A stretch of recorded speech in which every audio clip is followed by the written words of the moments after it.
Kahapon, ang cruise ship music manager na si Donna Ricafrente ang nagwagi sa unang banggaan.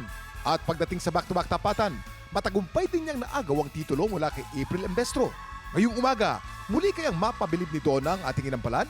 Singer-songwriter, the R&B crooner, Daryl Long, concert stage performer and Queendom diva, Jessica Villaruin, multi-platinum artist and OPM hitmaker, Renz Verano. Tutukan ang kampiyon journey ng ating bagong kampiyon dito sa Tanghalan ng Kampiyon.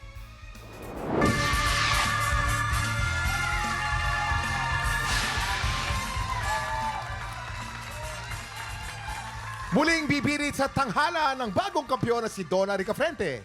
Magtutuloy-tuloy kaya ang pamamayagpag niya? Tutukan niyan dito sa Tanghala ng Kampiyon.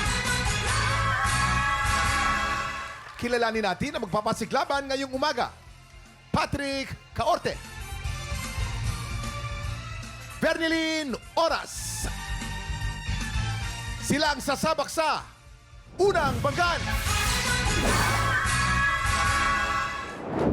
Nung makilala ko si Lord, dun ko na-realize na kahit anong problema, kahit anong pagsubok ang dumaan sa buhay mo, kayang-kaya mong lagpasan at kayang-kaya mong labanan ng lahat ng ito. Gusto kong maging independent, pero gusto ko pa rin makatulong sa mga magulang ko. At kung pag wala naman po akong trabaho, ang ginagawa ko naman is nagninegosyo po ako. May time sa buhay ko na talagang parang gusto ko nang sumuko, hindi ko na kaya. Unti-unti kong naintindihan at unti-unti kong naramdaman na hindi pala ako nag-iisa, na nandiyan ang pamilya ko, especially nandiyan si Lord para gabayan ako. Hi! Ako po si Patrick Caorte, 26 years old, from Manila. Patrick Caorte.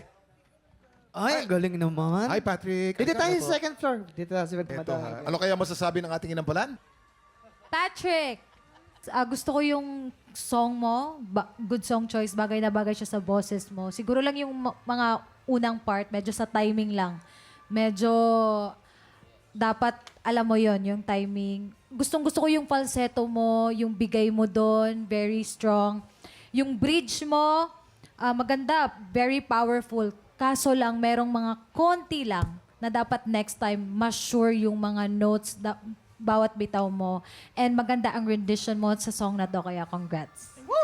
Thank you po. Hi, Patrick. Ayan, Hello po. ako naman, nagustuhan ko yung originality.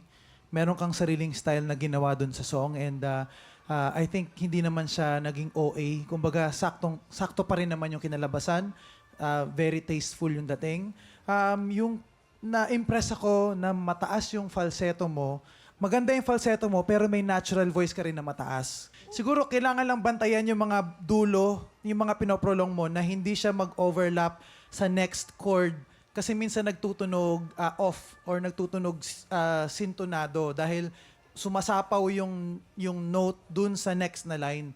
Tsaka bantayan mo yung last na note, yung mo. Ipagpatawad mo yung sustain. Pwede pa siyang mas sapul pa. Kumbaga, hindi naman siya totally flat, pero pwede pang mas bullseye pa. Yun lang. Thank you po. Thank you po. Maraming salamat. Mas bullseye pa daw, no? Eto kaya, bullseye kaya ang score na ibibigay ng ating inampalan. Patrick, ang stars na binigay ko sa iyo ay...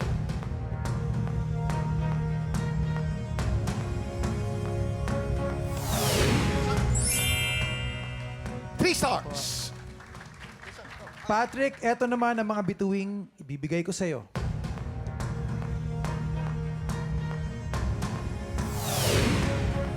Four stars! Uy, mataas, Thank ha? you po. Thank you po. Mataas. Pero ibibitin muna natin kung ano ang score ni Jessica. Ito na po ang susunod nating kalahok, Bernilyn Oras.